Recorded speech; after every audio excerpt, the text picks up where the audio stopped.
Wow, I'm just floored myself, you know. It's so great having these. Aren't these guys amazing? And these gals, and Barbara, I mean, just one after the other, after just amazing teachers, amazing models. I mean, these are really great people, don't you think? All these people sitting there. And the thing about it is that whenever I find trainers for you and choose them, and et cetera, the most important thing is, do they have heart? Do they have spirit? Are they real teachers? Are they real what? Are they real teachers, or are they public speakers? You know, to me, and I'm not saying anything wrong with it, there's a big difference between a public speaker and a teacher. Raise your hand if you know what I'm talking about here. A public speaker generally is just a person who's out there, they got a script going, and they've got all the little nuances, and they got the little inflections, and they know just how to pause before a real major piece. You know, they got all that thing down, and I don't have any of that shit down, right? And here's the thing, all of our trainers, they're just amazing people. I just look up to them, they're so smart. And when I know these people personally, which is such a blessing, you know, you really get to see another level of living that most people don't live at. And I certainly, have come through the ranks, but I just look at these people, and I get a chance to be with them and meet them and play with them and go to events with them, and they come to my events. I get a chance to talk with them a little bit. These are very, very, very high echelon people. I hope you recognize that. I hope you appreciate that. And I just, they're just not the norm. They're very, very, very unusual in the fact that they really have one thing in common. Do you know what that is? They have worked on themselves, just like you are doing. They have worked. I think there was a line there. I forget who said it. It was a great line. It said, "We're born fine, and then we end up defined." Who said that? Who was it?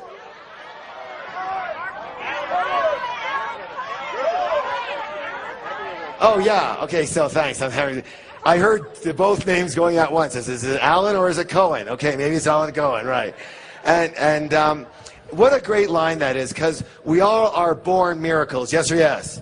Totally miraculous. We're like creatures of spirit, creatures of God, whatever you want to call the higher force, complete, nothing but intelligence and wisdom, totally tapped in, total spirit, and then we get conditioned. We get all this stuff in us from everybody else, and we have to defend ourselves, and we have to survive, etc., etc. So what happens is, you shouldn't, quote unquote, shouldn't have to work on being a better you. You shouldn't have to, quote unquote. But what happens is, it's like you shouldn't have to take the garbage out. But if you don't, it starts to stink in there. Yes or yes? And none of you would be here if you didn't have some, let's call it, aromas you weren't pleased with in the box, yes?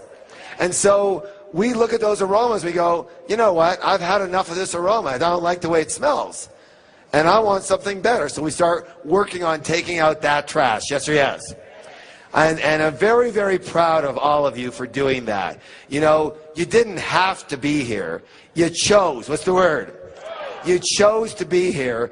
You chose it because you're divine. You're guided to do that by a divine nature. And you chose it because you knew in your heart this was the place for you to be. Yes or yes? How many of you have made a great choice so far? Yes? Awesome. You couldn't make a round choice on that. All right. So I'm very, very proud of you. And again, it's my absolute honor to bring up our next trainer for you, our next presenter. I've got a whole script over here, yada, yada, yada. I'm not using any of it because this guy's a bud, and you're not going to find a nicer man in your whole life. And I think that niceness counts. Do you think so? Do you believe that? And, I do the best I can with what I've got, but I will only love to emulate what he has in his heart. He is such a kind person, such a nice person, He's such a giving person. And he's brilliant. Another brilliant trainer. Oh my gosh, okay? Another brilliant man on our stage. Really, really smart. Really enlightened. Really has done the work on himself. A really amazing teacher. Another amazing healer of lives. His programs, again, I think that Peak Potentials runs some great programs. Would you agree with that? And I'm going to be honest with you. There's not that many programs out there I would say, oh, you've got to do that. I think everything is great, but I wouldn't say, you know, you have to do that. But whatever you can do with this gentleman, like with Barbara and several of our other people, if you can do work with him, if you can get into one of his like major seminars, you're going to get something massive out of it. Because he works deep, like us. He works deep. He works with the roots. He works with programming. He works with reconditioning. And he's a master at it. There's nobody I know in the entire business of training and personal development who utilizes and knows more processes, exercises for getting you to move from one place to another than this gentleman. He is not a speaker. If he speaks to you today, it's because he's speaking to you, okay? I'm sure he'll throw in a couple exercises here and there. But this man is the master, what's the word? Master. Of experiential learning. And if you have an opportunity to learn more from him, I would advise you to take it, whether it's now or later at some point in your life, whatever you feel. But he is a true master at this. And anything you can glean from him, take it, own it, receive it. Buy into it, at least for right now. Use it in your life. And as you know, as we always say, if it doesn't work, you can always what? Throw it out. But this is, again, somebody that I have learned so much from myself, and I am blessed to call him my friend. You may know him from his partnership with Mark Victor Hansen in selling a gazillion, billion, trillion chicken soup for the soul books. You might also know him from being one of the stars of the movie The Secret. And who am I talking about? None other than the most amazing guy in the whole planet who cut his vacation short with his family from Europe just to be here today with you. Jack Canfield!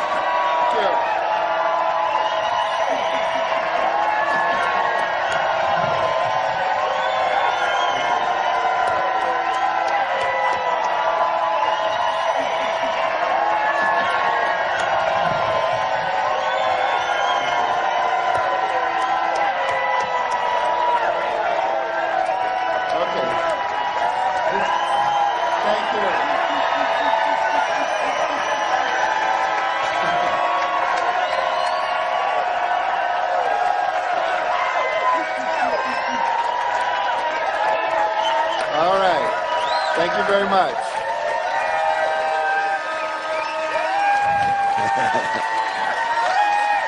All right, go ahead and sit down, sit down, sit down. Thank you. That's fabulous. I used to be in a folk singing group in high school and always wanted to be a rock star, and today it feels like that, you know, one of those outdoor rock places. I want to say a couple of things. Harv's introduction was wonderful. I appreciate all I'm not going to do a lot of processes with you today. I am going to share some ideas with you and some insights and some of my own personal story. Hopefully it will inspire you. Some of the tools I'll share with you may be new, may be empowering. It's kind of like coming to a place where everyone's done 100,000 workshops already, but I think I can share some new ideas with you.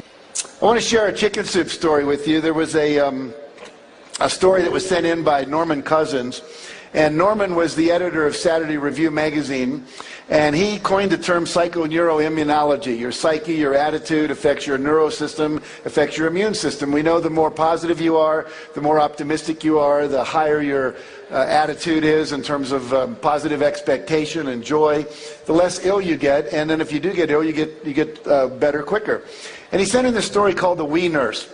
Can I see a show of hands? How many of you have been in the hospital overnight? Can I see a show of hands? Have you ever had a wee nurse? A wee nurse comes in the morning and says, Did we sleep okay last night? We didn't eat all our breakfast today, did we?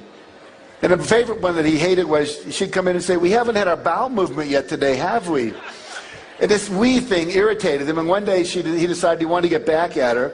So she came in and she had a little plastic cup. He said, we need a urine sample. And he said, okay, if you'll leave the room, we'll make one. So she left and went out in the hall. And he looked over on his breakfast tray, and there was a glass of apple juice, which he had not yet drunk. He took the apple juice, poured it into the specimen cup, rang the little buzzer. She came back in. He handed it to her. She looked at it and said, my, we're a little cloudy today, aren't we? He said, here, give it back. And he grabbed it back from her, took the cap off, and then proceeded to drink the whole thing down and said, let me run it through again for you. I'll see if I can make it come out clearer this time. Now, I was over in Bangkok. How many of you have been to Bangkok, Thailand? How many of you have seen the Golden Buddha? It's one of the 3 tourist attractions. You always see the Jade Buddha, the Golden Buddha, and the reclining Buddha, and that kind of thing. And this Buddha is 10.5 feet tall of solid gold. The gold value alone is about $196 million. That doesn't even count the artistic and the historical value.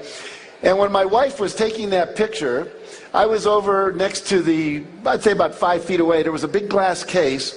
And in that case, there was a piece of clay about 1 foot wide, 2 feet tall, 2 feet thick. And it said that in 1953, they did not know there was such a thing as a golden Buddha. They were moving this large clay Buddha from one side of Bangkok to the other to make room for a road that was coming through. And as they picked up the Buddha with the crane, because it was very heavy, a big crack went down through it. And as the crack went down through it, the head monk got scared and he lowered the Buddha down. And he said, you know, we better take a look at it and see if we've done any damage to it. And it started to rain, so they put a canvas over it to keep it dry. That night the monk came out and he shined a flashlight in to see if it was staying dry, and something reflected back from inside the crack. He said, clay does not reflect light, there must be something else in there. And so the next morning they chipped away in behind where they wouldn't see it if they made a mistake, and lo and behold, sure enough, was this golden Buddha. And their best theory is that 300 years earlier, when the Burmese were attacking Thailand, the monks of this monastery covered up the golden Buddha with clay to make it look worthless so they wouldn't steal it. They also think all the monks were killed in a massacre and the secret died with the monks. And then they rediscovered it. The word discover means what? Take the cover off of. Discover something. It was always in there, but they took the cover off. I was having dinner with my wife that night, and she said, you know, Jack, that Buddha is like all the people in our seminars. They come in with this cover of clay of their negative beliefs, their self-doubt, their sense of guilt and shame, their beliefs that they're not enough, that they're not worthy, they don't deserve. And what we really do is we take the clay off so this golden essence can come and be there as who they are again, their true identity. It's not like we put anything in, it's just that we remove the things that are not there. I think Barbara talked a little about that earlier today. So as we go through this next hour and a half, think about and hold that metaphor, that image of the Buddha, and it could be the golden Christ, the golden Buddha, the Atman, the source, whatever you want to call it, but that's who you really are. And although we do a lot of things of giving you more information and tools and all of that, really if you were to stop doing the stuff that's negative, as Harv said, you've been defined. When you came in, you were just fine. And what we did was we layered on all that stuff. If we could just start to remove that and realize that everything you need is in you now. You have everything you need to do everything you want to do. It's just that we learn not to trust that. So we'll hold that as a metaphor. Now, you heard this morning, I was listening, I've got one of these great rooms right over here where I could sit in my room and listen to what was going on down here. And whoever was introducing in the morning said, do you know about this combination lock idea? And I think you had, what is it, 10, 24/7? Yeah. And think about that model. I was eating dinner with a guy who's the Alabama State chess champion, and we were talking about success. And he said, if you know the combination to the lock, it doesn't matter who you are. It doesn't matter if you're black or white, young or old, male or female, if your IQ is 150 or your IQ is 50. If you know the combination, the lock has to open. And what I've discovered in my work, and I've been doing this work for 30 years. I started with a man named W. Clement Stone, who was worth $600 million back in 1968. And he taught me everything he knew about success, and I've been applying it to my own life and teaching it to others. And then I've done hundreds and hundreds of workshops where I've been the student and gone to India and studied with masters and so on over the years. But there is a combination. There is a system. If you know the combination, you can unlock success. The problem is many of us are missing a few of the numbers. And so what I'd like to do today is just kind of remind us and maybe share some of the new things that you might have forgotten. Now here's a man named J. Paul Getty. He was at once the richest man in America. And when they asked him what were the secrets of success, he said there are three. It's very simple. He said get up early, work hard, and find oil. Not that complicated. So obviously it's a little more tricky than that. At Keller Williams, they have a formula or a system. It's a real estate sales company. And they said if you'll make 5 in-person sales calls and 10 over-the-phone calls every day, write 15 thank you notes to the 15 people you talk to, and view 5 new properties, that system always produces a high success rate in this company. So it's a system. It's a formula. Again, 5, 10, 15, 5. Again, this morning, 10, 24/7 that you've learned in Peak Potentials. So there are some formulas. Now, when I studied this, I came up with 64 universal principles that I've studied over the last 36 years. I don't expect to share all those with you today. Maybe we'll get through 9 if we're lucky. But this is a book I wrote called The Success Principles. It's now in 17 languages. You can see a couple of them up there. The one on the far left is in Russian. I was just speaking in Cannes last week in France to 6,500 women from Russia, the Ukraine, and Kazakhstan. I found out my name over there is Giek. Literally, we'd come out of the hotel and there'd be 500 women going, Giek, Giek, photo, Giek, autograph, Giek. And all of a sudden, I was really glad I'm not Brad Pitt, because you couldn't move. But anyway, this book has really taken Russia by storm. And there was one man stood up and he said, you know, I bought 100 copies of your book and gave them to everyone in my village, and our village has totally changed. We've changed how we're governing ourselves. We've changed how we're doing business. So we know these principles work universally. They're not just American principles. And I'll also share a little bit of some of the new ideas that I have about the law of attraction that has to come out of the secret. There's some things I think that are missing in that movie, things we said but that got edited out that I think are useful to touch on. So that's where we'll be going today. Now, would you rather take the short route or the long route to success? Very good. Me too. Wouldn't it make sense to just go straight for the cheese and not get caught in the maze? So I've devoted my life to go further and faster with less effort. My next book is called Effortless Success. Alan Cohen, who talked to you yesterday, has a book. I just bought it in the airport, didn't even know it was out yesterday, read it halfway here to Denver yesterday before I came to Amsterdam, called Relax into Wealth. And so what we're all seeing now is it doesn't have to be as hard as most of us had made it. So we'll talk about how we can make it a little easier. Now, the promise I make, if you do the things I teach you, you can learn to double your income and double your time off and create more balance and fun in your life. And all of my students who work with me do that in 2 years or less. So it's easy to do if you put in the time and you make the commitment to do the work. Now, in my own life, as Mark shared with you this morning, we've sold over 110 million copies of our books that are in 47 languages right now. And this is little Marky Hansen that came from Waukegan, Illinois, and little Jackie Campfield who grew up in West Virginia. And when I grew up in West Virginia, we were the 48th worst state in terms of education in the country, and that's when there wasn't Alaska and Hawaii as states, so we were the bottom. I had a dysfunctional family. My mother was an alcoholic. My father was a workaholic and somewhat abusive. She divorced him when I was 6, to save the kids from getting beat up.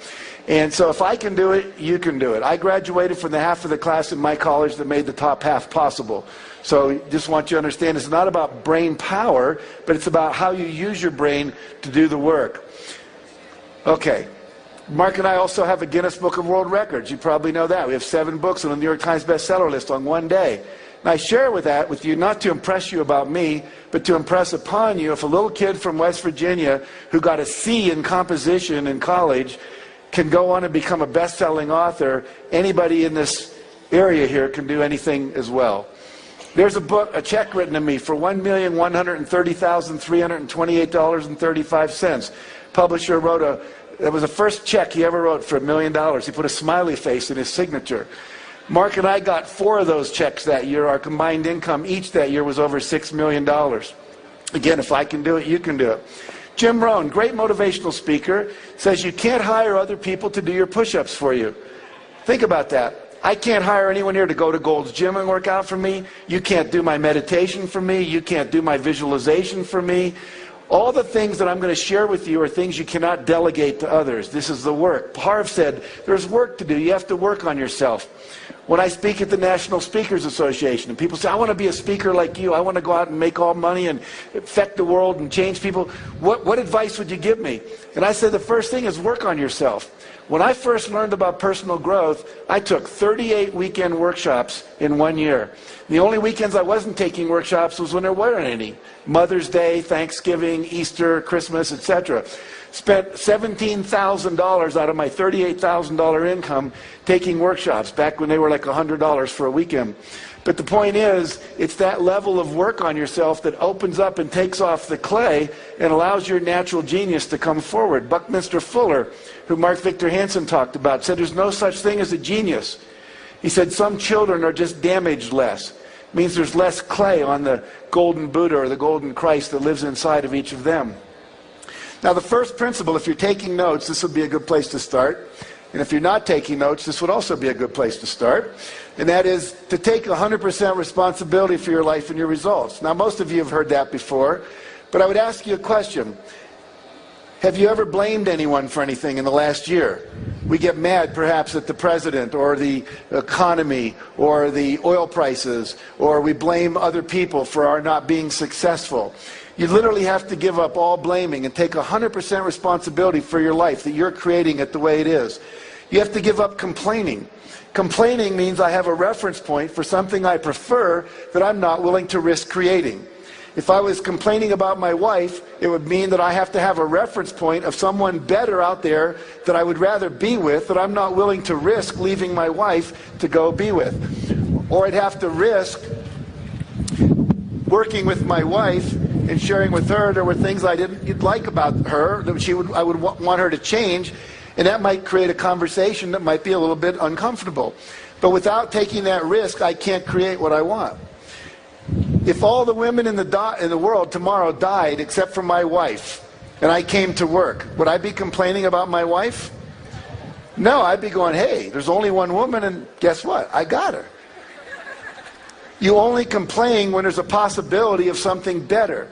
Complaining tells you there's something I want I don't have, and when you complain, that's not an activity that's going to produce it. It's simply something that says I'm going to complain about it rather than do anything about it. Give up all justifying for why you didn't achieve your results, all defending your positions that don't work, and all excuse making. Now, I met this kid named Matty Christensen when he was 11 years old. We were interviewing him for one of our chicken soup books. And he said, if you look at the picture, you'll notice he has no arms past the elbow and no legs past the knee. He's got 2 prosthetic devices on his knee, from the knee down for his legs and his feet. And he's got a lacrosse stick appended to his arm, prosthetic device, which allows that to be his pitching hand and his catching glove. And at 11 years old, Matty's baseball team was number 2 in the state of New York, with him being the pitcher. So what that tells us is it doesn't matter what your condition is, you can still choose to create what you want and become a champion. Matty said to me when I interviewed him, he said, you have to give up all of your excuses and find a way. He says, if you're going to be successful, you have to be solution-oriented rather than a complainer. I was getting a seminar on success from an 11-year-old boy. Now, there are 3 things we have control over in your life: your thoughts, your images, and your behavior and your actions. Harv does a seminar called The Millionaire Mind. It's the idea of our thoughts making and controlling our reality. So I want to look at thoughts with you for just a minute. We'll see how the weather holds out here. Hopefully we'll make it through this. What I'd like you to do is look down at the end of your hand. You'll notice there is a little line that goes across your wrist. Does everybody have like a little indentation, a little wrinkle that goes across there? And you'll have one on the other side as well. And here's what I'd like you to do. I'd like you to line those up perfectly, and then put your hands together like that, but start them so that they're coming directly from that line. And if you're like most people, you're going to find that one of your hands is a little longer than the other. Most of you find that? Take your shorter hand and put it in front of your face. If your hands are the same length when you do that, take either hand and put it in front of your face. And here's what I want you to do. I'm from California, like Barbara, so we do a lot of weird stuff there. So I want you to look at your hand, and we're going to say out loud in unison 8 times, grow longer. Okay? We're just going to intend for our hand to grow longer. We're going to do it in unison. So here we go. 1, 2, 3. Grow longer. Grow longer. Grow longer. Grow longer. Grow longer. Grow longer. Grow longer. Grow longer. Okay, stop. Now line them up exactly the same as before, and notice what happened.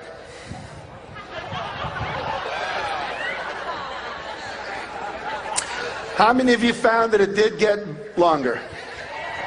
Very good. So what this shows us is the power of our intention and the power of our minds over physical matter, starting with our body, and we see that we actually have that power over physical matter all throughout the universe. Now, the good news is we can do this. The bad news, in case there are any men thinking about this, is that so far the research has only been on the hands, okay? So I don't want you to waste a lot of time tonight with this. All right. Now, we've all heard of the internet. You've all used the internet. You've got Blackberries, and you send wireless telephone calls. We can call someone in Singapore right now and talk to them. How does that work? There's waves that go through the air, and there's what we call amplitude. How high does the wave go? And there's frequency. How often does it go up and down? And by controlling those amplitudes and frequencies, we can create information. We can encode information and send it across the world. We now know, a friend of mine coined the term the internet, a guy named Bob Scheinfeld, who wrote a book called Busting Loose from the Money Game. And he made the point that we literally, every thought we think is extended around the world like a giant email sent out over this thing which he refers to as the internet. And we know that it works, and we know it goes quite far for the following reason. There is research with the astronauts where they'll have astronauts up on the moon or up in lunar modules 250,000 miles above the Earth, and they'll have them open envelopes at random times, and there'll be a shape in there like a square or a circle or a pentagon or a parallelogram or a rectangle. And they'll look at it and they'll concentrate on it for several minutes while there are students back at Duke University in the parapsychology labs who will close their eyes, go into a meditative state, and see if they can receive what the astronaut's sending. And they get a high correlation between what they're sending, way beyond chance, in terms of them able to pick up this thought form without any amplification through technology or energy waves, radio waves, that kind of thing. So we know that our thoughts can travel 250,000 miles. So I love what Ralph Waldo Emerson said. He said, "Great men are they who see the spiritual thought is stronger than any material force, that their thoughts rule the world." Our thoughts literally travel all across the world. There's actually people that are now contemplating and projecting out from their work in quantum physics and neuroscience and metaphysics that 1 hour of inner work, working with visualization, working with the law of attraction, working with affirmations, working with the power of intention like you just did with Grow Longer, that 1 hour of that kind of work actually will produce the same results of 7 hours of physical labor in the world in terms of achieving your goals, whether they're financial goals like becoming a millionaire or whether they're other kinds of goals like ending world hunger, that kind of thing. How many of you are familiar with the work of Dr. Masaru Emoto, the Messages of Water? Great. So Emoto's work proves that when we think thoughts about water, it changes the molecular structure of the water. So they would have students send negative energy up to a bottle of water, like "you fool," "you idiot," and what would happen, they'll take that water and they will freeze it to 20 degrees below zero, put it in a petri dish, and then they will bring it out, put it under a microscope, and they will look at that water, and as it starts to melt, it forms crystals, or not. When you send negative energy, you get this kind of blobby black formation that occurs. When you send love and gratitude or thank you, you get these beautiful crystals that look like snowflakes. And so we know that one kind of energy, which we call negative critical energy, creates one form, and positive energy creates another. Then he said, how far does this intention to the water extend? So they took 10,000 Japanese, and over a 2-hour period, they sent love to all the water in the world. This was a couple of summers ago in July. And they took water samples the day before and the day after, and look what happened. Here's water taken from Lake Biwa. It's the largest freshwater lake in Japan. The day before, it is nondescript kind of energy. 2 days later, we see these beautiful crystals having been formed. Here's the St. Croix River up near Minnesota and Wisconsin. And we see the day before and we see the day after. The day after we get these crystals. Here's the Mississippi River. We're halfway around the world, and our thoughts are still affecting the water. And as you know from Masaru Emoto's work, your body is about 80 to 85% water. Although today you're probably more like 75% because you haven't been drinking enough. But the idea is we are water, and our thoughts are affecting us and each other. And so what does this tell us about success? Every thought I think, they're not going to buy my product. They won't like my record. They're not going to give me a job. We're not going to find a parking space. You are literally sending out energy ahead of you that's pre-paving the highway you're driving down and setting up the kind of response you're going to get, especially when it deals with individuals, because you're telling them how to think. And then you walk in and they go, nah, they already have a determined kind of attitude toward you based on the thoughts you were thinking before you even met them. Back 30 years ago when I started taking workshops, we would literally bring people into we called it a laboratory or a workshop, sanctuary, and the day before we were having a meeting, we'd bring them in through a people mover and we'd interview them. What is it you need to know about me in order to make a decision? What are your hot buttons? What are your fears? What makes you decide yes? And we would get all this information from them because literally it's all available, because all the thoughts they've ever thought are out there as waveforms, like an archive that you can go to on Google or something to pull forward the information. So it's critical that we learn the power of our mind and use it. And I know most of you know this, but it's important to really see how far this extends. So again, your reality is not the cause of your thoughts and your feelings, but your thoughts and feelings are in fact what is creating your reality. Now every thought you send is a vibration, and I want to share a story with you. Mark and I decided one day that we were going to sell 1 million books in one day. No one had ever done that up until then. Since then, J.K. Rowling's done it with, I think, the 3rd Harry Potter book. Now, at that point, there was no model to go after, no one to say, how did you do it so we can model what you did. We simply had a vision and a goal. And we started holding this in our mind every day. We'd see a picture, New York Times headline, Canfield and Hansen sell 1 million books in one day. And we visualized it, we intended it, we put energy into it, we talked about it, we fantasized about it, we believed it was possible. About 35 days later, we're at this conference in New York. We're at this conference in New York where they have the American Booksellers Association convention. And I get on a bus after the convention to go back to the hotel. I sit down next to this woman, and she says, "You're Jack Canfield, aren't you?" And I said, "Yeah," thinking she knows who I am. I'm pretty cool. And then she said, "It's your name tag." Kind of reduced my ego a little bit. And then she said, "What are you and Mark up to? You're the chicken soup guys, right?" And I said, "Yeah." I said, "We just decided to sell 1 million books in one day."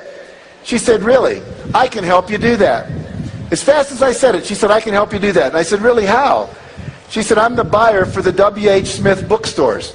Now, if you've ever been at an airport, most of them have a W.H. Smith bookstore. And she said, "What we could do is put all your co-authors, along with you and Mark, in the East Coast around 6 in the morning, and we'll put you in New York and Boston and Washington and Atlanta and Miami, and we'll have you sign books for 2 hours. And then we'll put you on a plane and we'll fly you over to, like, Cleveland and Detroit and Chicago, and then we'll fly you again to maybe Salt Lake City and Dallas, and we'll take you all the way across the country. In the evening, you can be signing books in California and Portland, Oregon, and Washington, D.C. I said, "Why would you help us do that?" She called me dummy at that point. She said, "Dummy, if I sold 1 million books in one day, don't you think that would make me look like a champion of my boss?" I said, "Absolutely, I get it." Now, a lot of people would say, "Oh, you were just lucky. That was coincidental that you got this person to sit down next to you." I say, "No. We sent out an email saying, Jack and Mark want to sell 1 million books in one day. Anyone who wants to play, please reply." And the way she replied was by sitting next to me on the bus. When you start using the law of attraction, you don't always attract to you the item. You don't get the car showing up in your garage. But what you do get is the resources, the strategies, the magazine articles, the books that people put in your hand, the seminars they tell you to take, and people like this sitting down next to you saying, hey, I can partner with you and we can make this happen. And that's happened over and over and over and over in our life. A couple of months ago, I said, I want to go to the Olympics in Beijing. I'd never been to the Olympics except in LA for one day. I said, I want to go. 30 days later, I'm walking into a company that I do some speaking for called Isogenics to give them a big motivational talk. And as I'm walking in the back of the room, this Chinese guy walks up to me and he says, are you Jack Canfield? And I said, yeah. He said, have you ever spoken in China? I said, Hong Kong, but not mainland China. He said, how would you like to do that? I said, great. I said, even more importantly, I'd like to get tickets to the Olympics. He says, oh, that's a done deal. I can get that for you. He walked up to me. So literally, you'll start having these people come into your life. There's actions you have to take, but it gets very, very exciting. So we want to use the internet. I just told you that, so we'll move on here. Now, you may remember in the movie The Secret, it talks about the 3 steps. Ask, believe, and receive. And I want to take this ask part a little deeper today. So the success principle 2 that I write about in my book is called decide exactly what you want, which is the asking part. Having preferences, having desires, setting goals, having a vision, having objectives, becoming a millionaire, whatever it is that you want. Now remember in The Secret, it says talk about what you want, not what you don't want.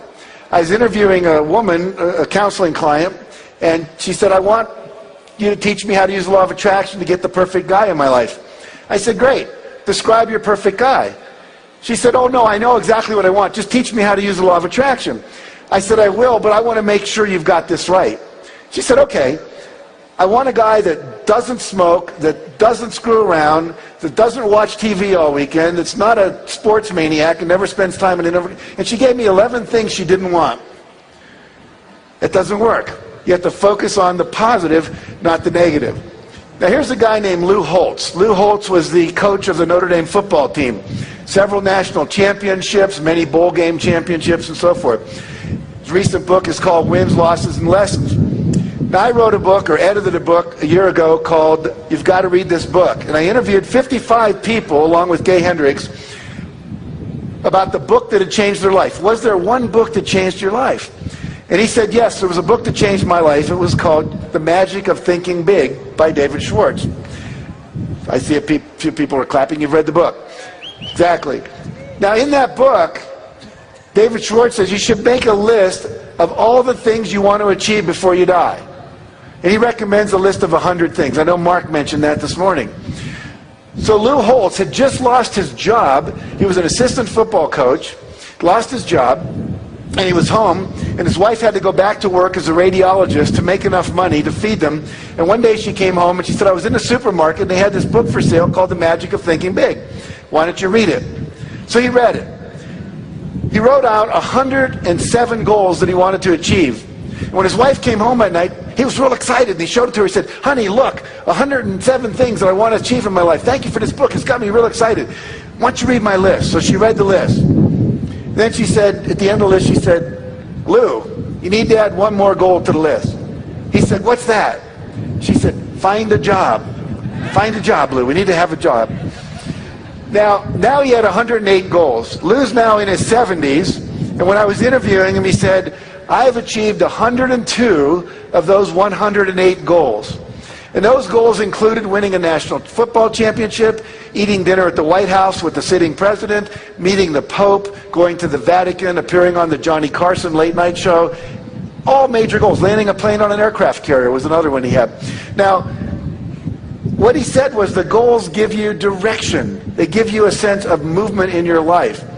John Goddard is another person we wrote about in the first Chicken Soup for the Soul book. He set 127 goals when he was 15. He's now in his 70s. He's achieved 115 of his 127 goals. So I really want to have all of you do that as a way to get clear about what it is you want in your life. If you've not yet done that exercise, sometime before you get home, on the plane home or whatever, start to think about what would be 101 goals that I want to achieve.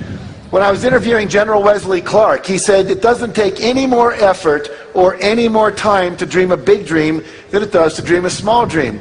Barbara today was talking about dreams of changing the world, of bringing your influence and your essence, your contribution out into the world.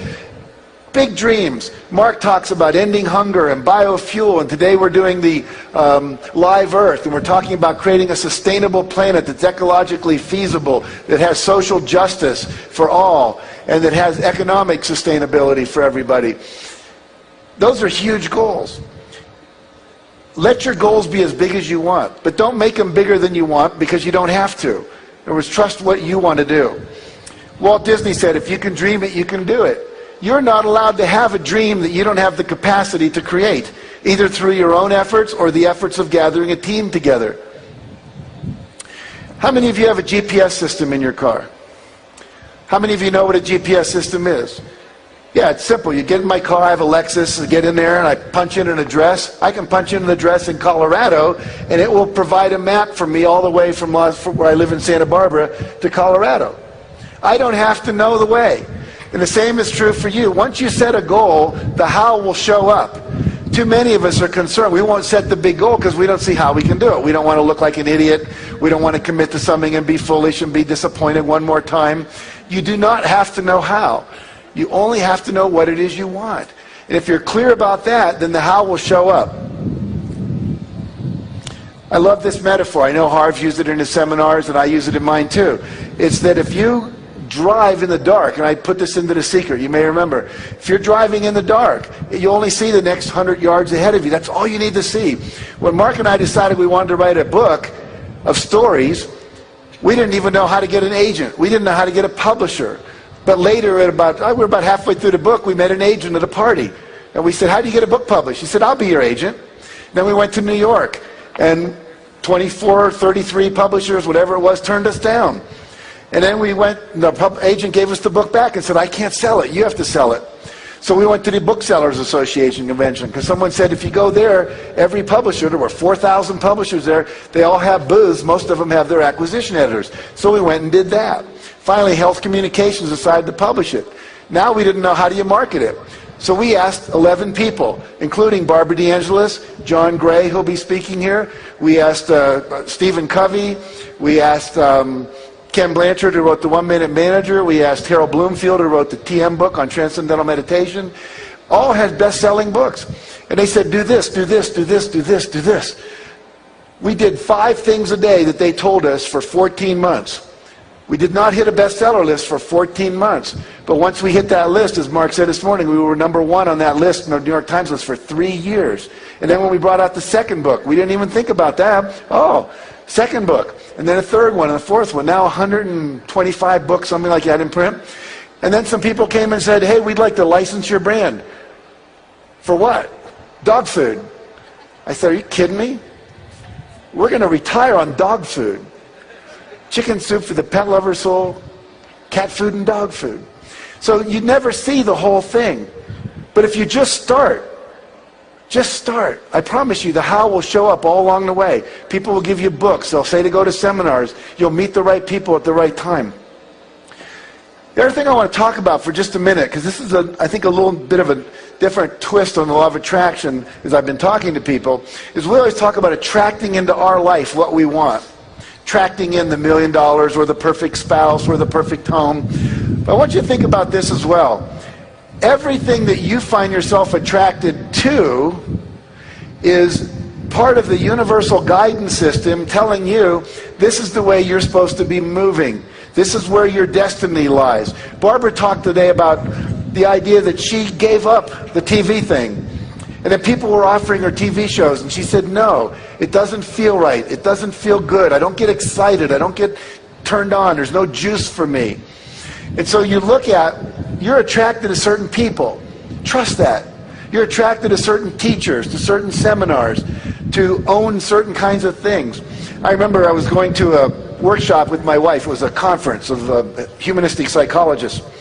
And my wife is very, very much into how to say this. She's much more into people and relationships and pets. I mean, her happiest thing is shoveling horse poop out of our barn, out of our horses' stalls. Not my favorite thing, but she loves it. And doesn't care that much about money.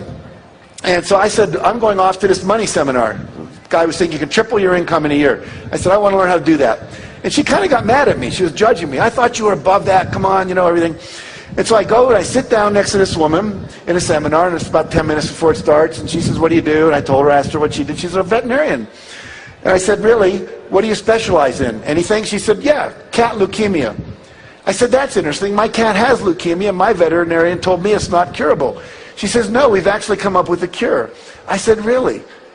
And as a result of that meeting, our cat got cured of feline leukemia. See, you never know. You never know. Whatever you're attracted to. See, because the universe, infinite intelligence, God, source, whatever you want to call it, your own unconscious, it can see farther than you. Like right now, you can see from wherever you are up here, but you can't see behind you. But God or source or infinite intelligence is way up here. It sees everything. It sees the traffic jam 20 miles down the road. And all of a sudden you get this intuitive impulse, gee, I think I'll take the mountain pass today. Oh, that's stupid. No, but if you take it, you'll avoid the accident or you'll avoid the traffic. You've got to learn to trust your inspirations. As soon as you set a goal, as soon as you have an intention and you believe in it, and you get rid of the self-doubt, and you have a positive expectancy, you fully expect it to happen, what happens is you're going to start getting little inspirations. You'll be sitting there typing a paper, and all of a sudden you'll get this inspiration to walk down the street and maybe take Mrs. Jones, who's a new widower, some cookies. And you'll think, well, why would I do that? I got a lot of work to get done here. But let's say you do it, and you walk down, you bring her some cookies, and you have some tea, and then she says, oh, and by the way, my son-in-law is here, let me introduce you to him. And you go in and you meet the son-in-law, and you find out he's a Porsche dealer, and he's selling a used Porsche for just the amount of money that you can afford to get that Porsche you always wanted. That kind of stuff will show up over and over and over and over, but you got to trust the intuition. You have to act. I don't know if any of you have ever heard of a spiritual community in Scotland called Findhorn. Any of you heard of Findhorn? The guy who started Findhorn with his wife, Eileen Caddy, his name's Peter Caddy, tells a story of drinking tea with his wife and getting this, he just got this intuitive flash, he should go see his friend Bob. And he didn't act on it for an hour. It was an hour later he got up and he drove into London or wherever it was, and he got there and Bob had died 30 minutes earlier. And he said, I learned from that moment, when I get an inspiration or an intuitive flash, I need to act on it now, right this minute. How many of you have had an intuitive insight to do something, didn't do it, found out someone else did it, and made a whole lot of money doing the thing you thought about but didn't do? Any of you ever had an experience like that? Yeah, you've got to take action. As soon as you have the impulse, start acting on it. Now, 3 quick techniques to clarify what you want in life, how to ask clearly. One of them we just talked about, but I'm going to talk about a different one here for a minute. It's called the irritation list. My suggestion is you go back to your home, your house, your apartment, wherever you live, and you make a list of everything that isn't exactly the way you want it. Anything that irritates you. There's never a stapler by the Xerox machine. The screen door never quite closes and the bugs come in. That picture always hangs at an angle. You put it straight and it hangs at an angle again. Or there's a crack in the wall. Or, you know, the kitchen drawers are a total mess, or you can't find stuff in the garage or the closet. These things don't fit. Those things don't work. Your kid's room's a mess all the time. There's a smell coming out of it. You know, whatever it might be. Write it down. And then make another half of the sheet of paper and write exactly the way you'd like it to be. Throw away the half of the paper about what you don't want, and then go and fix everything so you get exactly what you want. Take a day or two and schedule it. Clean up as many of those little things as you can. And people go, well, why should I do that? I want to be a millionaire. I'm focusing on world peace, and you want me to be worried about my sock drawer? And the answer is yes. Because when you don't get exactly what you want in the little areas of your life, what you do is you slip into a state called resignation. You start believing you can't have it the way you want it. You actually numb out your awareness to not see that thing anymore. Have any of you ever noticed if you have a little crack in the wall and you don't fix it within a month, you stop noticing it? And then a year later, someone says, you got a big crack in your wall. But you stopped noticing it. It just became part of the background. Most people are going through life resigned, settling. Most of us are settling. Now, most of you here are not. You've made a choice to go for your life and create it the way you want it and believing you can have what you want. But do this irritation list, clean up all the little things, and the big things commit to at least one a quarter that you're going to get rid of. And then you can set a date for cleaning out the garage, or you can set a date for the new filing system, or getting the car that works, or whatever it is that's important to you. The second thing we already talked about, the 101 goals list. Make sure you do that. Have you seen that book, 1001 Places You Should Visit Before You Die? I mean, right there is a whole bunch of stuff you can put on your list. And we just knocked off southern France, Nice, Saint-Tropez, topless beaches. What else do we have on the list? But it was a lot of fun. 3 years ago, my son said, "Dad, you always talk about taking me to Europe. When are you going to do it?" And so we went to London, Barcelona, and Paris and spent 4 days in each city, just me and my 16-year-old son. Had a great time. We had it written down. He knew it was there. And because it was there, it actually ended up happening. The third thing is called the vision exercise. Most of you know about the power of vision, but I'd like to just share this with you real quickly. You focused a lot about finances, millionaire mind, how much money do you want, financial independence, never have to work again. Also look at your business and career goals. Maybe you want to open up China as a market.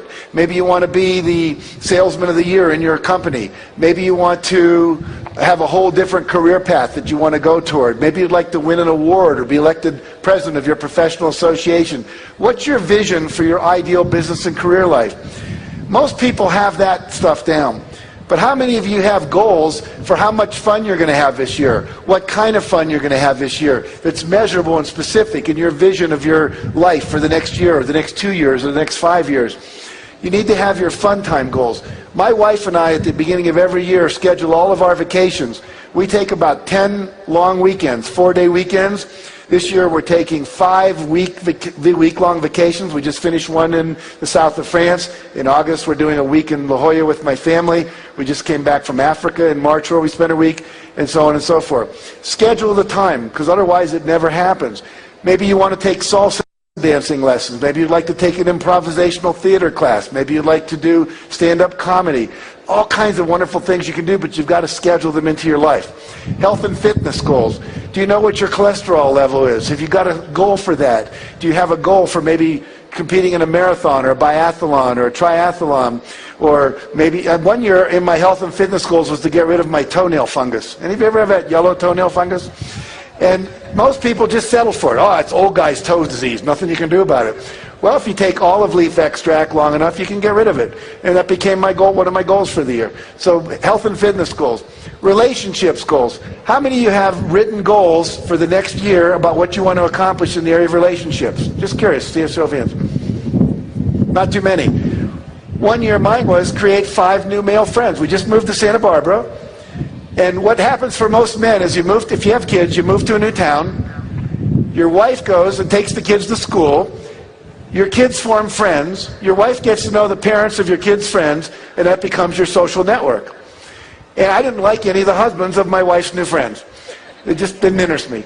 And none of them were into personal growth. None of them were meditating. None of them had a sense of larger purpose in the world. They just were boring to me.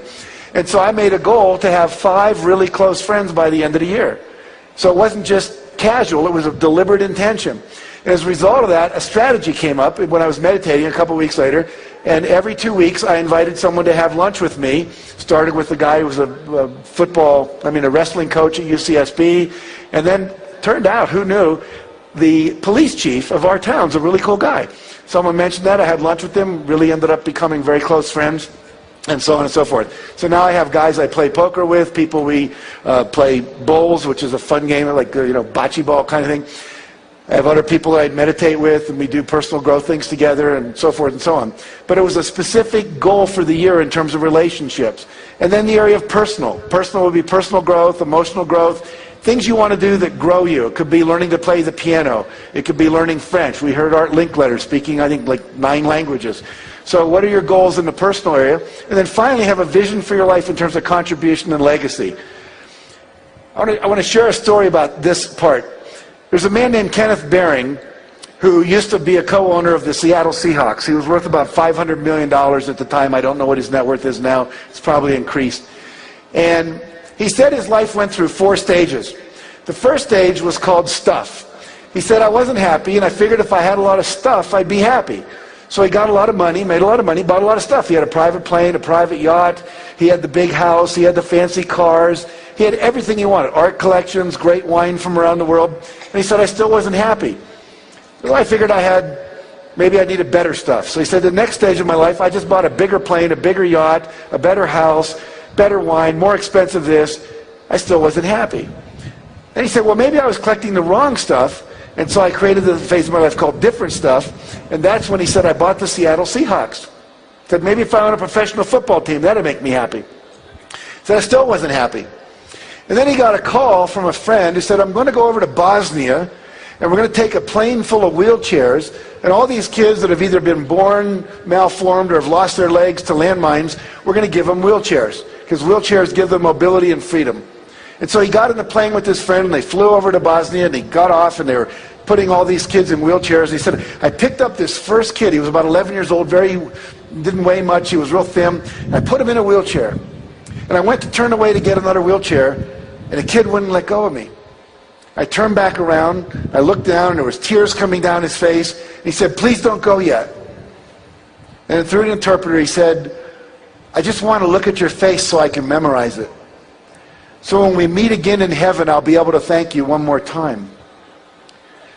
And he said, I started to cry uncontrollably. And he said, it was the first time in my life I felt pure joy. And as a result, Ken came back and he started the Wheelchair Foundation. They've given away over 400,000 wheelchairs to kids around the world. And he said, I've never been happier in my life. And now he's created a new foundation because one of the biggest problems in the world is lack of clean water. We have thousands and thousands of people with all kinds of diseases and cataracts, all because they don't have clean water.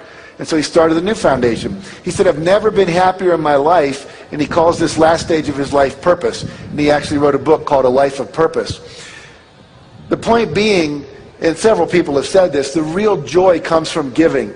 Bob Proctor, I know, will talk tomorrow about this. I love this idea. He said, it's critical that you make a lot of money. He said, money is very useful. He said, without money, the good you can do is limited to your physical presence. See, I can show up at a homeless shelter, and I can hold kids, and I can read stories, and I can brush people's hair, and I can do lots of stuff, but it's limited to my physical presence. But when you have money, as Mark does, and I do, and many of the speakers up here do, we give away millions of dollars. We planted over 1 million trees in Yosemite National Forest, figuring we certainly used up a lot making books. So we thought we ought to put a few back into the ground.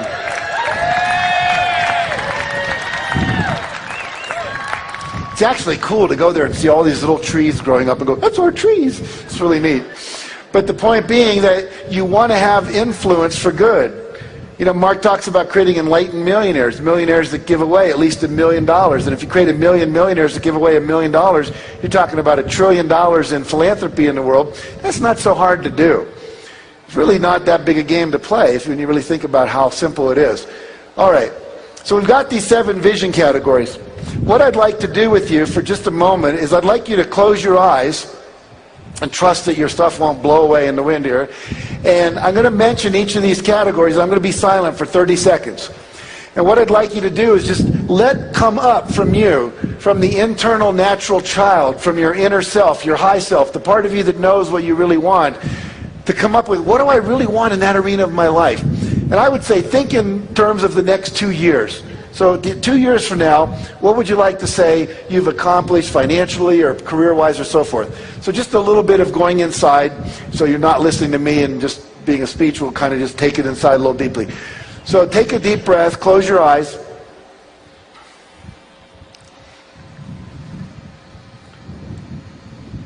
And take another deep breath and just let it all go. You can feel the wind on your face. A little bit of moisture. Remember, whatever it rains, it's cleansing, it's cleaning out the old, bringing in the new. In Hawaii, they say whenever it rains, it's auspicious. It's God's way of blessing the event. So we're going to get a real blessing now. So think of the area of financial. What do you truly want in your deepest heart, financially for yourself, 2 years from now? What would you like to have accomplished? What's your vision for that? And then think about the area of business and career. What do you want to accomplish? What's your vision for what you will have been able to achieve 2 years from now?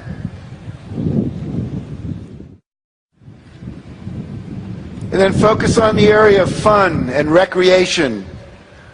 2 years from now, what do you want to say you've done or experienced in terms of really having fun or recreation, travel, anything in that arena?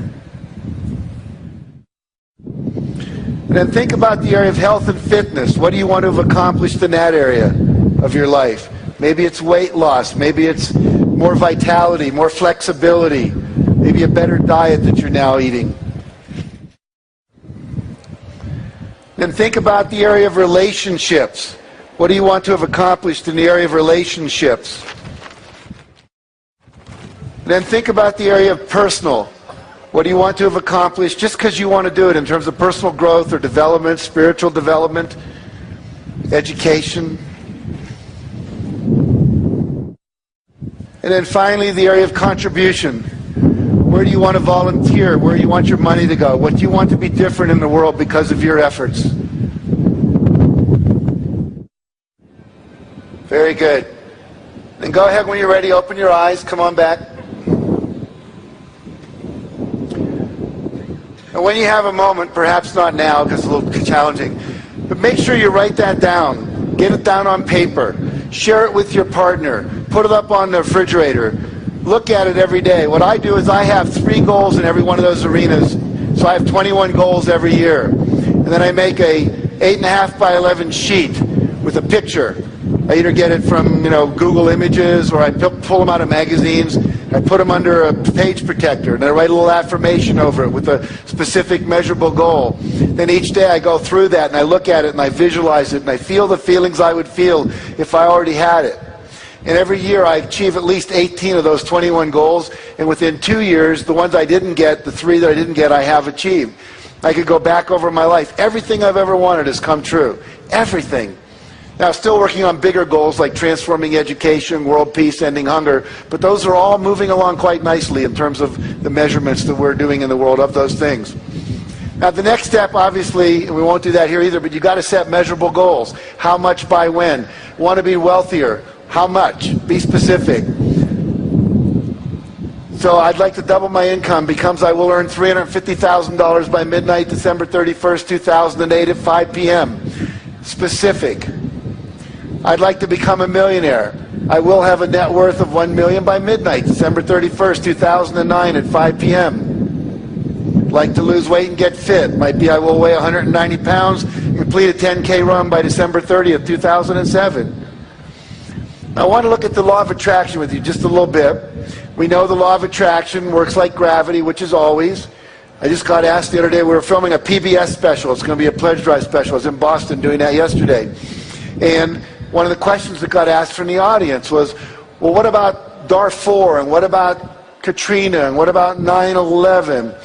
I'm now coming to believe, and I didn't believe this 3 years ago, but as more I study law of attraction and hang out with the other people teaching it, I'm now beginning to believe that everything is attracted into our life, either by our behavior, by our thoughts, by our fears, by our fantasies, the things we talk about, the things we watch on TV, and we go, oh, I hope that never happens to me. Or we watch a movie like Blood Diamond and we see all this violence over diamonds and we get really upset about it. We actually create more of everything we have intense feelings about. So literally, I want you to act as if you're creating everything and become really, really, really, really disciplined about what you think, what you read, what you watch, what you talk about. I was with Mark Victor Hansen in New York about 3 months ago. We were getting some awards for books, some convention, and we went out to dinner afterwards about 10 o'clock, and we talked till about 2 in the morning. And literally, in that 4 hours, neither one of us said one negative thing about anything or anybody. Mark told me the projects he was working on, and I went, that's fabulous. How can I help you? You need to meet this person. I just met that person. You guys need to network. It was all about how do we do it? Where do we do it? What's happening? What's good? What's good news? Mark was saying, wow, we can educate a kid in Africa for $120 a year. We can send him to college in Africa. I didn't know it was that cheap. You could do that. We talked about microloans. We talked about educating. We talked about some research that shows the fastest way to end hunger in the world is to educate young girls in rural villages. Who knew the research? But it's there. So literally, we just yes, yes, yes. How do we do it? Then I get on the plane the next morning to fly back to LA, and the guy next to me is talking about how crappy the world is, how bad his children are, the government, this thing is bad. Never occurred to us once to have a negative thought. It was all about what do we want? Let's make it happen. How can we help each other? You go. And so basically, that's what you want to be doing. Only focusing and talking about exactly what you want. When you talk about something's not working, all you're going to do is create more of it's not working. People come up to me and say, I've been doing the law of attraction for 3 months. I still don't have my car. It doesn't work. Well, what you're focusing on is it doesn't work. And you're going to get more of it doesn't work. What you want to focus on is where it is working. Hey, I wanted to get a place by the window at the restaurant, and I got it. You know, some people keep what they call a manifestation journal. At the end of every day, what did I manifest? Well, how's it working? And what we know is what we focus on, what? It expands. And so you want to focus on only that which is what you want. Okay, whatever you think about, talk about, and fantasize about, or give your attention to, you're going to attract more of. So you really have to become deliberate and intentional. Now, 3 stages we talked about: ask, believe, and receive. So I want to move into the next section here. In a moment, we're going to talk about believing, and we're talking about creating a vibrational match for that which you want into your life.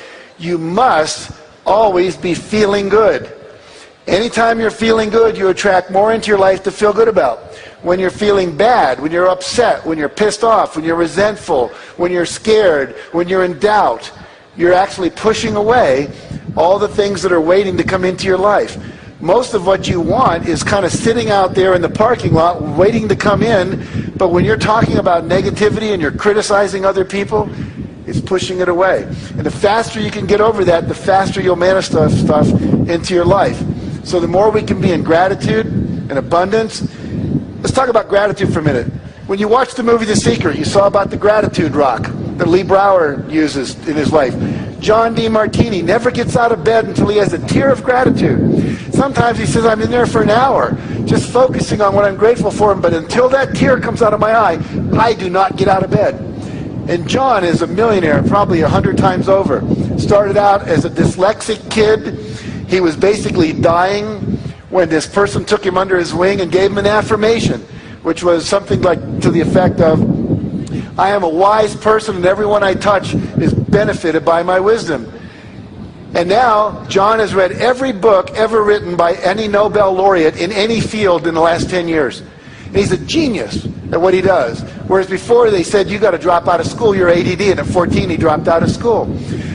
Gratitude. Rhonda Byrne, when she wrote the book The Secret, she said, I didn't start to write until I had so much gratitude in my heart that I would have a tear come down my face. She said, as soon as I was in that space, my fingers were just flying. And the book, she wrote that book in like 3 weeks. 3 weeks, wrote a book that sold over 3.75 million copies because she was in the space to receive. Because when you're in a space of gratitude, you're saying, I accept that which has been given to me, I appreciate it, and what that does, it opens up a space for more to flow in. The word grace, we say we're under grace, the grace of God. The word gracias in Spanish, gratitude, it's all from the same root word. The more gratitude we have, the more grace we receive that flows through us out into the universe in terms of our creativity and drawing to us that which we want. Abundance and generosity. You want to be always giving as much as you can. Barbara talked about that hugely today. Be in a state of joy. I now teach that at least 1 hour a day you need to take for yourself and do the things that you most love to do. Right now I'm learning to play the piano, so that's what my hour is about. For my wife, it's the horse poop and petting our dog and our cats and all of that stuff. She loves it. She just does. For someone else, it's listening to Bach or Beethoven or listening to Bono or whatever it might be. For someone else, it's painting or gardening. I was doing a seminar up in Canada, And actually, I was actually on a TV show up in Canada, and this woman stood up in the audience, and she said, I have a question. I said, great, what is it? She said, I haven't been happy for 7 years. You're talking about joy. I haven't experienced joy for 7 years. I said, what happened 7 years ago? She said, my husband died. I said, really? I said, what did you used to do that brought you joy before your husband died? She said, well, I used to paint, I used to garden, I used to play the piano. And I said, have you done any of that in the last 7 years? She says, no. I said, well, here, go home, and tonight I want you to play the piano. Tomorrow I want you to go out and garden, and the next day I want you to buy some paints and paint something. Then I want you to write me a letter or give me a phone call, and I gave her my card. And about a week later I got a call, and she said, I can't tell you how happy I am. Happiness partly comes from doing things that make you happy. And for some reason, most of us spend our time doing the things we think we should do, and we don't go out and do the things that make us happy. So literally, make a discipline of doing the things that bring you joy.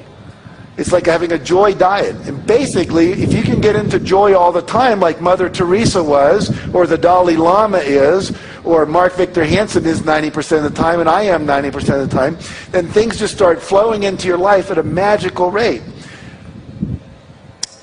Okay, forgiveness is another big piece. You must forgive, because anytime you're holding resentment, you're not in joy, you're not in love, you're not in inner peace. You have to let go and release. And there are all kinds of powerful processes. John Gray wrote a book about the total truth process. If you can feel it, you can heal it. There's a book on letting go on forgiveness by Jerry Jampolsky. I mean, there's many, many techniques out there. Find one and use it. The emotional freedom technique, the 5-minute phobia cure. There's a ton of technology that can, in like 5 minutes, you can get rid of a phobia. In 5 minutes, you can get rid of a negative belief, just tapping on certain meridian points. Things that we teach in our seminars, you can go into in greater depth. Be in a state of love. Always expect the positive. Always expect the positive. I basically gave Mark a little feedback. I mean, I think everything he said this morning, but once he said, oh, I don't think Al Gore will ever get 2.5 million people to watch that TV show. I said, Mark, that's a negative thought. Expect the positive. If you don't expect it, it won't happen. So you want to always be in that state of expecting that it's going to show up. Expecting it. I mean, how many of you would call Domino's Pizza, order your pizza, and then call them back and go, are you guys really going to bring it over? You sure? You're not kidding me? Yeah, you really do that. Okay. You know, if you did that 3 or 4 times, they'd put your number on caller ID and they wouldn't take your call anymore. And yet we do that with the universe all the time. I'd like a Porsche. Oh, but I can't afford it. I'd like a Porsche, but, you know, whatever. Now, probably more today we should say, I'd like a Prius instead of a Porsche, right? We're all learning. Some of the things we've been trained to want aren't really the best things for us. We have to learn some new stuff around that. All right, I'm going to skip over that slide. Here, I love this quote from Tiger Woods. He says, one of the things my dad kept instilling me was the joy of the game. He made it fun for me. A lot of times I see a lot of kids, they don't enjoy being out there. It's a shame. You're supposed to enjoy the game. I say the same thing about life. You're supposed to enjoy the game. One of the things I try to instill in my clinics is, yes, go out there and give it all you have, but more importantly, enjoy what you're doing. If you're not loving it, you know, all the teachers say, do what you love, the money will follow. Follow your passion, follow your heart. I don't know if Alan Cohen said this when he talked to you, but it was one of the things I learned in his book. Did he mention this concept of hell yes or hell no? Yeah, that's a great idea. If it's not a hell yes instantly, it's called screw it.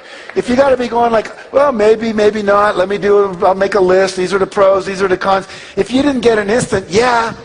I mean, when Lynn Twist, who started the Hunger Project, and I met her about a year ago, said, we bring people over to our chateau every summer, 16 people for a week. I just went, and she said, would you like to come this year as our guest? And it was like, yeah, I want to come. It was like, well, let me talk to my wife, see if we can schedule it.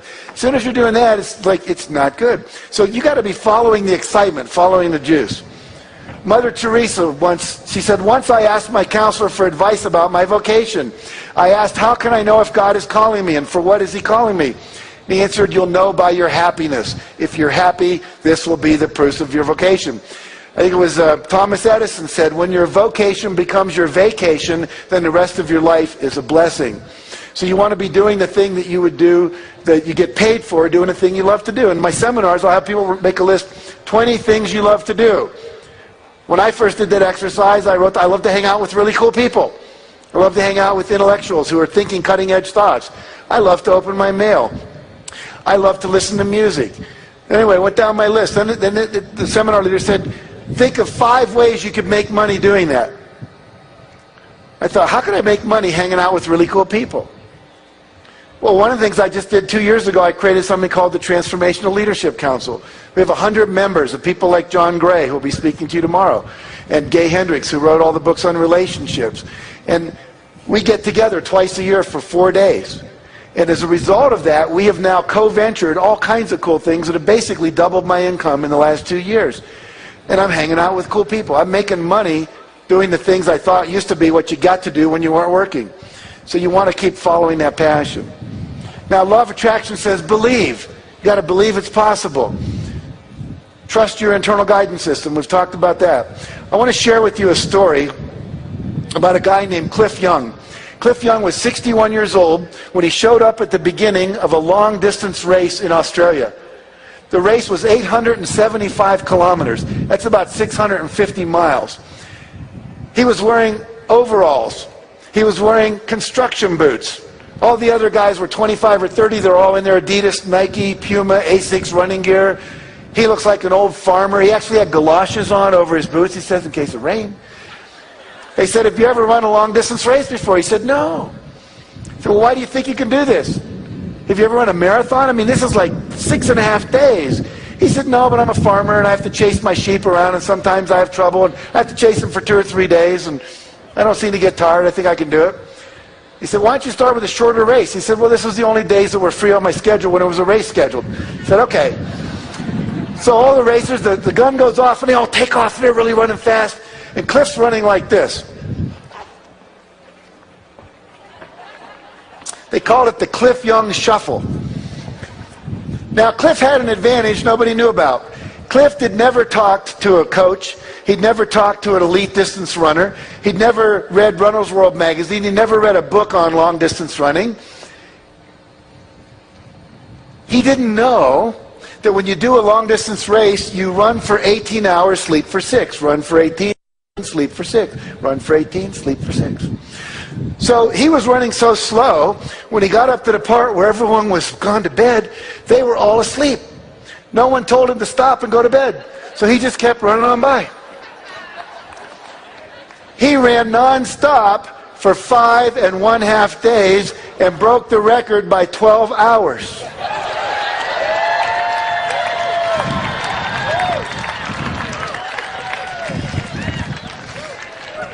See, sometimes what you think you know gets in the way of what's possible.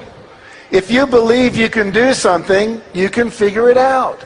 But you have to believe. You have to believe it's coming into your life. I love this quote. It says, never tell anyone something cannot be done. God may have been waiting for centuries for somebody ignorant enough of the impossible to do that very thing. You know, you think of all the technologies we have, the airplane, FedEx. When the guy that put FedEx together, he was an MBA student at Yale, and he presented the paper that outlined the FedEx process. They gave him an F on it and said it's not possible, it will never happen. And now when you think it absolutely positively has to be there overnight, you go what? FedEx. So everything that exists started out as somebody's dream, somebody's idea, and 9 times out of 10, they told you it couldn't happen. Here's a kid named Farrah Gray, 19 years old, born in the ghetto, mother's on welfare. At the age of 6, he starts his first company. By the age of 11, he has 3 companies. Now, they're small. They do things like take rocks, paint them, go door to door, and sell them as paperweights. But he made $50 his first day doing that, which was more than his mother made when she was the housekeeper. And then he got a bunch of kids together, and they would go to older people, and they'd say, we'll go buy your groceries for you and bring them back in our wagons. You just give us a couple of bucks. He gave one to the guy who went to get the groceries, kept one for himself, had a thing going. By the age of 12, he'd created something called the Urban Neighborhood Education Economic Council, called Unique. He was getting businessmen like many of you and Harv and people like that to come in and speak to the other kids who were 12 and 13 to teach them business practices. By the age of 14, he had read a book by Deepak Chopra called the Seven Spiritual Laws of Success. One of them was the law of least effort. In other words, the thing that is the least effort for you, the thing that's easiest to do, that you can't imagine people would pay you for, is the thing that you need to go for, the thing you love to do. He said, what do I love? I love food and I love kids. So what I'm going to do is start a food company for kids. He said, what do kids like? Kids like sweet things. So he created a syrup, like a maple syrup type thing that his grandmother used to have a recipe for. And in 1.5 years, he built that company up to, now he's all of 16, and he sells it for $1.5 million. He drops out of high school, moves to Las Vegas, starts a newspaper, opens a real estate agency, then a real estate development company. Then he writes a book called The Millionaire at the age of 19, and he's worth tens of millions of dollars. Why? Because he believed he could do anything he wanted to do. He said, if someone else can do it, I can do it. If Harv can do it, you can do it. If Mark can do it, you can do it. If I can do it, you can do it. If Eric Wyanmayer, a blind guy, can climb Mount Everest, there's nothing we can't do. But you have to believe it. So every project you create, you believe you're going to create, you're going to get the result you want. Oprah Winfrey said, you do not become what you want, you become what you believe. When I was on the Oprah Winfrey show, sitting next to her, the auric field that came out of her, the level of charisma, would almost knock you over. And she said, I believed this stuff long before it was called The Secret and so on and so forth. But she believed as a little child, I can do anything I want. And she went out and did it. So can you. Step number 4 says release the brakes. It's another way of saying create a vibrational match. And I'll just talk about this for a few minutes, and I think my time's going to run out here. Now, how do we do that? In order to receive something into our life, we have to be feeling the feelings we would feel if we already had the thing that we want to come into our life. So I have to feel like a millionaire before the million can come in. I have to feel abundant. I have to feel full of love before I attract the love I want. Gandhi said, be the thing you want. So if you want love, be loving. You want joy, be joyful. You'll attract more of that into your life. So I'm going to teach you 4 quick techniques. Most of you know these, but ask yourself, am I doing them? Number 1, affirmations. So I have an affirmation. Says I'm reveling in my $6 million a year personal income. Actually, this year it's up to 9 on my affirmation card. So you want to have an affirmation describing the result as already achieved. I'm reveling in my income. And I close my eyes every morning. And I feel the feeling. I see the bank account. I see my IRS report. $9 million gross personal income. And then I move to my next thing. This is one I used a number of years ago. I'm enjoying looking at my physically fit 185-pound body in the mirror. Now, if you look at that closely, you'll see my face when I have brown hair cut out and put over a body that was in some muscle magazine. And I put that on my mirror every morning. And every time I'd look at that, I'd say, gee, I don't quite look like that. And then I'd go into the gym, I'd lift weights, and I'd eat better and so forth. Now, I'll never look like that. I'm not going to spend 6 hours in the gym. But it basically motivated me. And it said I'm already experiencing it right now, even though I wasn't. By the way, a great technique, and I put that off on person. Don't freak out in the AV department up there. But I just didn't want you looking at that slide. When you're trying to lose weight, take your scale, and whatever weight you want to weigh, write it on a piece of paper, put it over your scale. So every time you step on your scale, you go, oh, far out, 185. This is cool. Because see what happens, you step on there and go, shit, 220 pounds, that sucks. And what are you going to attract when you have that? You're going to attract 220 pounds, that sucks. See? So you're basically fooling yourself. You're programming your unconscious to create the 185 or the 115 or whatever you want. When Mark and I were writing Chicken Soup for the Soul, people would say, what are you doing? We're writing a best-selling book. We never said we're writing a book. We're writing a best-selling book. And then it changed to we're happily celebrating the sale of 1.5 million copies of Chicken Soup for the Soul. What I have right now is I'm sharing my open, loving heart and deep spiritual wisdom with everyone I meet. You want affirmations for every aspect of your vision, and this is one of mine. So, you state your desired outcome as if it's already happening, feel the feeling, and then you got it. I'm happily driving my new BMW down the highway. I love this idea. You go to the dealership, you take your camera, you sit in the car, you look out the window, and you say, take my picture. I'll be back to buy this in a month or two. Then you take that picture home, blow it up, 8 by 10, 14 by 10, put it on your refrigerator, make it your screensaver, and then it just keeps coming into your consciousness. That's my car, that's my car, that's my car. I did that. I wanted an Audi one year, and about 3 months after I started, a friend of mine came who actually owned an Audi, and he said, I'm going to Europe for 6 months. I don't want my car to sit because it needs to run. Would you be willing to use my car for the next 6 months? Sure, why not? It's a great car. I didn't have to pay for it. Go down to the dealership, sit in the car, put your hands on the wheel, feel the feelings, get used to it.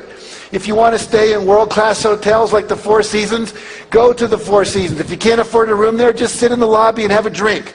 Go to the bar, have one drink. Sit in the lobby, watch the rich people come by and say, someday that's me, or now that's me, because it is you. You're sitting in the lobby of the Ritz-Carlton, whatever it might be.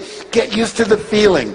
Go to the houses. When they have open houses for houses that cost $10 million, go. My wife used to say, why go? We can't afford it. I say, yes, we will be able to. And now I live in a $6.5 million estate. So the point is, you want to get used to the feeling. You don't want to feel uncomfortable. Have you ever been to Rodeo Drive and gone into some of the stores where men's shirts start at like $450, the suits are like $2,000 and up, and you walk in and you go, I don't belong in here. It's almost like they're going to ask you for your Platinum American Express card and you won't have one, and they're going to throw you out like you're a homeless person. The truth is, go in there, try on the shirts, try on the suits. Before we could afford it, we went into Armani. My wife tried on these suits. She looked incredible. I went, honey, that's you. And she said, I know. And now we can afford them. We couldn't afford them back then. But now we can. So get into the feeling of it. All right, create vision board. How many of you have a vision board or a wish book? Okay. Here's one, a friend of mine, Rick Kinman's got all this stuff on it. Here's this. I love this one. Someone just sent me this. This was a woman who was single. She wanted to be married, and she wanted to get married in Greece. And you see the pictures she had on her vision board. And then she sends me this. 6 months after she made the vision board, she met a guy, he proposed, they got married, and they did it in Greece.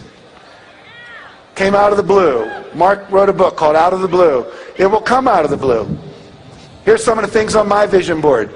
And there's a picture of Oprah, and I was on her show, millions of dollars. I'm working on that body on the left-hand side.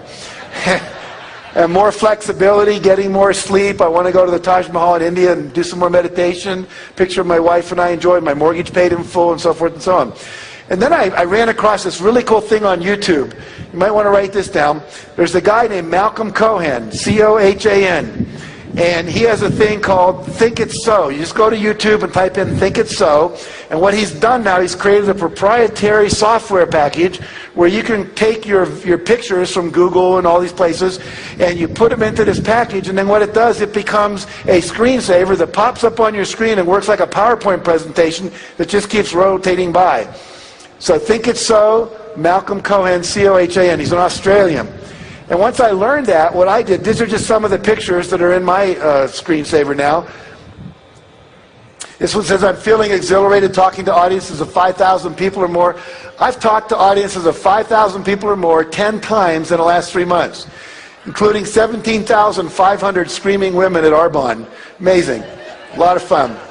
I'm enjoying celebrating total sales of 5 million copies of the Success Principles book and DVD. We are celebrating having sold more than 1 billion copies of Chicken Soup for the Soul books, and we had a person mock up Time magazine cover for us. I'm thrilled to be working with people in positions of power to create a better world.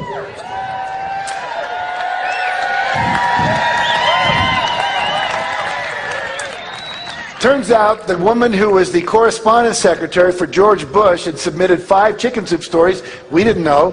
And she comes and says, I'm about to quit and go do another thing. You want to have dinner at the lunch at the White House? So we went, and one of the things we got to do was go into the press room where Tony Snow stands up there and goes, yes, question, question. I got to take that picture. I'm sitting up with Mark at 2 o'clock this afternoon, and he says he was with Gene Houston in Greece. Gene Houston is one of the major advisors to Hillary Clinton, and Gene Houston said, we want you and Jack to work with the Democratic Party to help advise them for this new administration to bring more of this consciousness.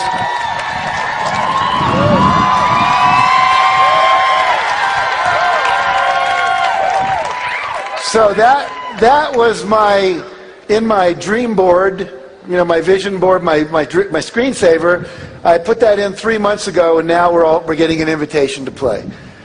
I'm enjoying playing golf on 12 world-class golf courses around the world. We just played in southern France on one of them, joyously receiving 26 relaxing massages in 2007, and so on. Third thing, visualization every single day. Now let me tell you a principle here that's critical. It's called the 30-day principle. Research was done at NASA. They had astronauts wear concave lens goggles for 30 days. Concave lens goggles make your world appear upside down. Imagine 24 hours a day for 30 days, everything's upside down. You're trying to negotiate the stairs, your soup, which looks up there, you got to reach down here to eat it. They did this to see if they would become nauseous, if they would lose their ability to focus, if they would become hostile. How would they relate to being in outer space when there was no gravity? That was basically the experiment. What they found that they didn't expect to find was that 25 to 30 days into it, every one of the astronauts, their brain flipped the image right side up again. Even though the image was coming in upside down, their brain flipped it right side up. What the neuroscientists tell us is it takes 25 to 30 days to create a new neural pathway in your brain. It takes 25 to 30 days to lock in a new belief system. It takes 25 to 30 days to lock in a new habit pattern. It takes 25 to 30 days to have your visualization and affirmation start to change the whole way your brain perceives the world. See, your perception is part of what's controlling your reality. Right now, you're not aware of what you're feeling in your right foot, but as soon as I say right foot, you're aware of it. But as soon as I say left hand, that's where your awareness goes. So the reality is all these things were streaming into your brain, but your reticular system was filtering out everything probably but what I was saying. But as soon as I say right foot, it changes. So as soon as you start visualizing, and you do that for 30 days, the reticular system in your brain says, start letting in everything that will help us become a millionaire, or solve world hunger, or work with the president, or whatever it might be. So you want to be visualizing for 30 days in a row without fail, whatever it is you want. Because they did an experiment where on day 15, they had half the astronauts take their glasses off, put them on back on day 16, took another 25 to 30 days before the phenomenon occurred again. So you must do 25 to 30 days. Does that make sense? That's one reason most people's affirmations don't work. It's one reason a lot of the seminars they take don't work, because they don't take the tools and do them every day for 30 days. It's like that 10, 24/7 idea. The repetition over and over locks it into the unconscious and also opens up the perceptual field for you, and also programs universal consciousness out there in the world. Okay, this is one of the most powerful tools that Mark and I have discovered. It's called Act As If. You all know you start acting like a millionaire before you're a millionaire. Here's a cool technique. It's called the Come As You'll Be Party. Have any of you done a Come As You'll Be Party? Okay, here's what you do. Mark and I went to a party. We belong to an organization we helped create called the Inside Edge. Had 100 cutting-edge people, like Barbara D'Angelis was a member, Tony Robbins was a member, and so forth. And they had a party on the Queen Mary. And what we did was we got there, and they had paparazzi taking all our pictures, and big red carpet. And we had to act as if it were 5 years in the future, and we had achieved every one of our goals. And for 3 hours, everyone had to pretend it was 5 years later. People were walking around with books they'd written. People were walking around, their cell phone would ring, and they'd say things like, oh, that's good. Yeah, buy 5,000 shares. Yeah, no, sell those. Yeah, 10,000 of those. Oh, good. Call you back later. They were trading all these great stocks. I was doing this party with one of my seminars recently, and this kid, 26, was walking around with his cell phone going, Jennifer, I told you don't call me here. No. And then the phone would ring in. Jennifer, leave me alone. No, I know I was the best lover you ever had. I know, honey. I know I was the most sensitive person. Oh, I know you love me. I'm sorry, I just have to move on. Finally, by the end of the evening, he takes one more call. He goes, J-Lo, leave me alone. I'm sick of it. You know? And people were showing us pictures of the boats they owned and the Argentinian ranches they'd bought and the camps they'd set up for homeless children, and on and on and on. Now, if you do that for 2 or 3 hours and just stay in that space, that's the most powerful act as if we've ever figured out how to make happen. Go home. If you buy my book, I think it's chapter 11, it's called Act As If. There's a whole section on how to create a Come As You'll Be party. There's an invitation in there you can mock up and send out to people. But really do that. It's one of the most powerful things you can ever do. Now, let me move this toward closure here. I just want to talk about one last thing. Let me find it for you real quick here. One of the principles that we work with is if you want to learn, you've got to stay motivated with the masters. You know, Harv talked about the masters. And so principle number 8 in my system is stay motivated with the masters. And there's a lot of ways to do that. You come to sessions like this. You take the Peak Performance, ultimate seminar package, whatever. You keep being exposed to masterful ideas and masterful people. Shared that cartoon with you. Here's a guy named Jeff Arch. How many of you know who Jeff Arch is? See, most of you have never heard of Jeff Arch, but you will know him in a second. Jeff Arch, one day, was sitting there and he was miserable. His life sucked. And he said, I'm watching these infomercials on TV and I'm seeing all these people talk about the money they make, and I've always thought that was BS. Didn't work. But, their lives seem to be working pretty well. They got money, they're on TV, I'm not. He wanted to be a playwright. He'd written 2 plays, they failed miserably. His wife said, get a real job, we have a kid coming. And he was running a karate studio and he was miserable. And so what he did was he said, I'm going to buy an audio program. The audio program sold for $149. He ordered it, and he listened to it, and it changed his life. He said, wow, I got to go for my dream. I have to shoot one more time for my passion. So he quit his job as the karate studio, and he said, I'm going to write one more screenplay or one more play. And he wrote a screenplay. And it was about a movie, kind of James Bond, Russians versus Americans. He took it to California. And the day he went there, the Berlin Wall fell, and everyone said, we just don't want a Cold War movie anymore for a while because the Berlin Wall just fell down. Context isn't right. He said, before I listened to that audio program, I would have said, the world sucks. See, this is just one more example. I get screwed. He said, but the truth is, I realized I had just made a decision where I picked a topic that wasn't timeless. And then I said, okay, what's a timeless topic that nothing that changes in the world can change it? And he said, love, love, love. Everyone loves love. Doesn't matter what happens in the world about love. Then he said, what's the typical love story? Boy meets girl, there's some problem. Romeo and Juliet, 2 different warring families, can't get together.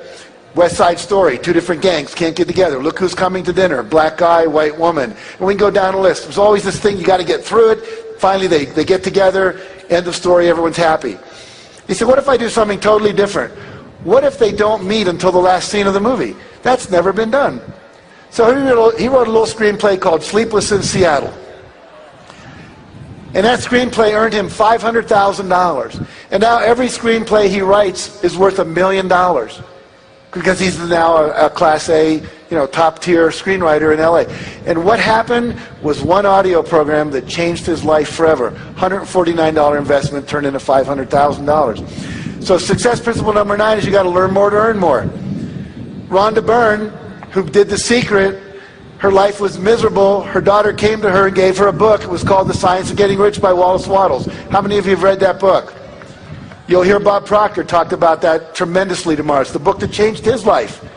It's the book that later I read after Think and Grow Rich and other books that changed my life. She reads this book.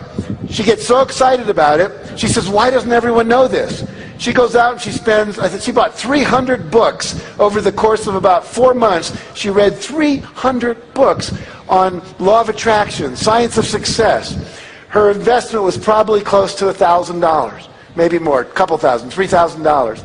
Now she goes and she makes a movie called The Secret, and what happens is that movie costs $3 million to make. They've sold over 3 million copies.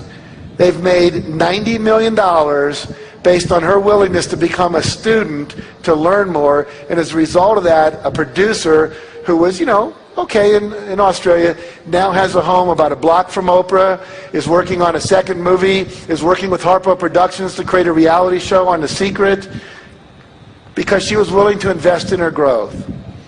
Here's somebody who read my book. Look at all the little tabs in there.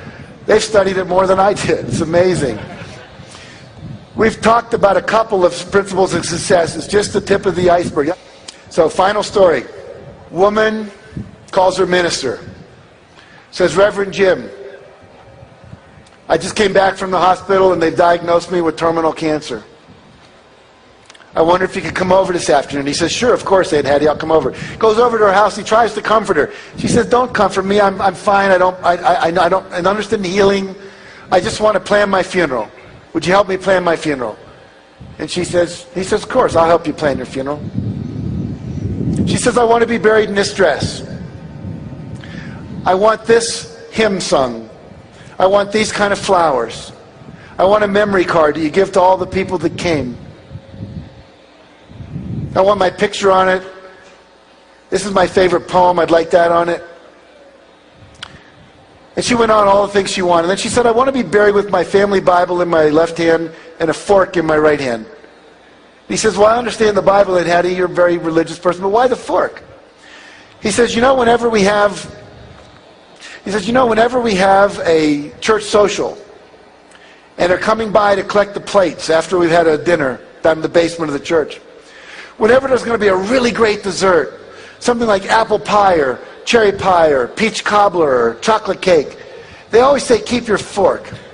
And whenever they say, keep your fork, I know we're going to have a really great dessert. So they're going to come by my casket and they're going to look in. And they're going to go, Reverend Jim, I understand the Bible. Aunt Hattie was very religious, but why the fork? Just look him in the eye and say, Aunt Hattie knew the best was still yet to come.